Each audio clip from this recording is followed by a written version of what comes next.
ভবানীপুরে মমতা ব্যানার্জিকে হারাবেন বলে আগেই কার্যত চ্যালেঞ্জ ছুড়ে দিয়েছেন রাজ্যের বিরোধী দলনেতা শুভেন্দু অধিকারী। আর শুভেন্দুর সেই বক্তব্যকে ঘিরে ইতিমধ্যেই বেশ চর্চাও চলছে রাজ্য রাজনীতিতে। আর এবার ভবানীপুরের বুকে দাঁড়িয়েই মুখ খুললেন শুভেন্দু অধিকারী। শুক্রবার ভবানীপুরে সংবাদ মাধ্যমের সঙ্গে কথা বলার সময় নাম না করে মুখ্যমন্ত্রীকে নিশানা করে শুভেন্দু বলেন, ভবানীপুরে আমি আছি এতক্ষণ, এবার ঘন ঘন টুইট করবেন, পুলিশের কাছে খোঁজ নেবেন, আমি আরো অনেকক্ষণ ভবানীপুরে থাকবো, সরস্বতী পুজোর উদ্বোধনে যাব। কি বলছেন শুভেন্দু অধিকারী, শুনবো। ভবানীপুরে আমি আছি এতক্ষণ, এটাই উনি বুঝছেন। ঘন ঘন টুইট করবেন, পুলিশের কাছে খোঁজ করবেন, আমি আরো অনেকক্ষণ ভবানীপুরে থাকবো, সরস্বতী পুজোর উদ্বোধনে যাব। আমি ভবানীপুর বিধানসভা 36 সরস্বতী পুজো আমন্ত্রণ তুলে রাখা একদম ফাঁকা হয়ে সারাদিন ভবানীপুরে। আমি এখান থেকে ভবানীপুরে সরস্বতী পুজোয় যাবো। আমি আমার বিধানসভা কেন্দ্র বা পূর্ব মেদিনীপুরে আমাদের অংশগ্রহণ করতাম। আজকে একাধারে বাগদেবী, শ্বেতশুভ্র দেবী, বিদ্যার দেবীর পুজো, অন্যদিকে নেতাজি সুভাষচন্দ্র বসু জন্ম, মিলিয়ে এক জায়গায় কিন্তু শুরুটা করলাম প্রাতঃস্মরণীয় ভারতরত্নকে প্রণাম, ধন্যবাদ জানাই তার পরিবারের বন্ধুবর্গকে যারা বাড়িতে প্রবেশ করার সুযোগ দিলেন। এবং আমার আজকে একটা অমূল্য প্রাপ্তি হলো, নেতাজি সুভাষচন্দ্র বসুর ব্যবহৃত গাড়ি, সেই গাড়ি আজকে আমি দর্শন করলাম, ছবি রাখলাম, এটা আমার লাইফ টাইমের। শুনলেন তো শুভেন্দু অধিকারীর বক্তব্য। একই সঙ্গে নেতাজি সুভাষচন্দ্র বসুর জন্মদিবস উপলক্ষে ভবানীপুরের মাটি থেকে নতুন প্রজন্মকে শিল্প বা কর্মসংস্থান সংক্রান্ত কোনো বার্তা দিতে তিনি চান কিনা সংবাদ মাধ্যমের এই প্রশ্নের উত্তরে তিনি বলেন, সবাই জানেন নেতাজি সুভাষচন্দ্র বসুর আদর্শে দেশ যদি তৈরি হতো এবং পরিবারতান্ত্রিক শাসনের হাতে দেশ যদি চলে না যেত, তাহলে আজ দেশ অন্য জায়গায় যেত। মোদিজি চেষ্টা করছেন নেতাজি সুভাষচন্দ্র বসুর স্বপ্ন পূরণ করার। কি বললেন তিনি, শুনবো। এটা ভবানীপুরের মাটি এবং রাজ্যের মাটি। সুভাষচন্দ্র বোস ইয়াং জেনারেশনের আইকন, সবারই আইকন। আজকের দিনে ভবানীপুরে দাঁড়িয়ে আপনি কি শিল্পের বার্তা, কর্মসংস্থানের বার্তা এবং নতুন প্রজন্মকে নতুন কোনো বার্তা দিতে চান? বার্তা কিছু নেই, সকলে জানেন যে নেতাজি সুভাষচন্দ্র বসুর আদর্শে দেশ যদি তৈরি এবং পরিবারতান্ত্রিক শাসনের হাতে দেশ না চলে যেত, আজকে দেশ অন্য জায়গায় চলে। মোদিজি চেষ্টা করছেন নেতাজি সুভাষচন্দ্র বসুর স্বপ্ন পূরণ করার। আশা করি ধীরে ধীরে ধীরে ভারত দেশে পরিণত হবে। যেমন ভারত 12তম অর্থনৈতিক স্থান থেকে আজকে 4র্থ অর্থনৈতিক শক্তিশালী দেশ হয়েছে। আগামী দিনে নিশ্চিতভাবে বিকশিত ভারত হবে, এবং বিকশিত ভারত তখনই হবে যখন বিকশিত ভারত। দাদা একটু অন্য প্রশ্ন করছি।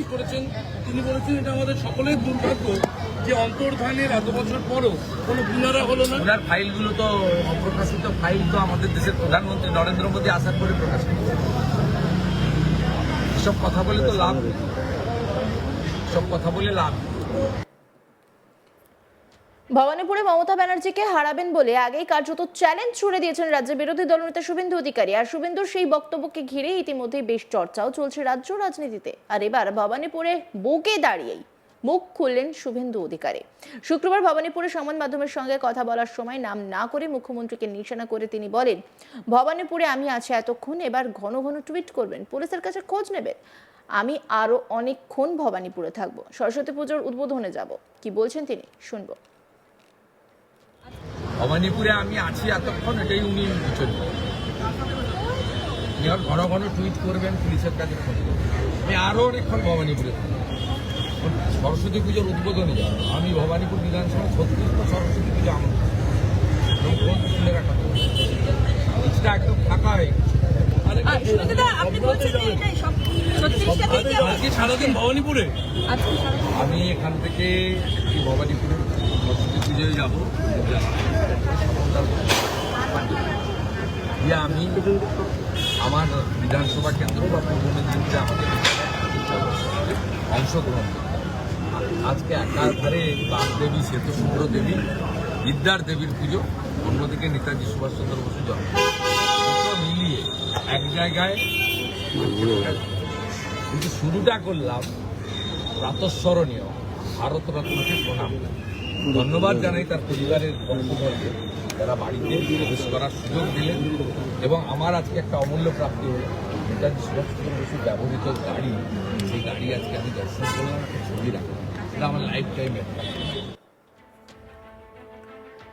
একই সঙ্গে নেতাজি সুভাষচন্দ্র বসুর জন্মদিবস উপলক্ষে ভবানীপুরে মাটি থেকে নতুন প্রজন্মকে শিল্প বা কর্মসংস্থান সংক্রান্ত কোনো বার্তা তিনি দিতে চান কিনা সংবাদ মাধ্যমের এই প্রশ্নের উত্তরে শুভেন্দু বলেন, সবাই জানেন নেতাজি সুভাষচন্দ্র বসুর আদর্শে দেশ যদি তৈরি হতো এবং পরিবারতান্ত্রিক শাসনের হাতে দেশ যদি চলে না যেত তাহলে আজ দেশ অন্য জায়গায় যেত। মোদিজি চেষ্টা করছেন নেতাজি সুভাষচন্দ্র বসুর স্বপ্ন পূরণ করার। কি বলেছেন তিনি শুনবো।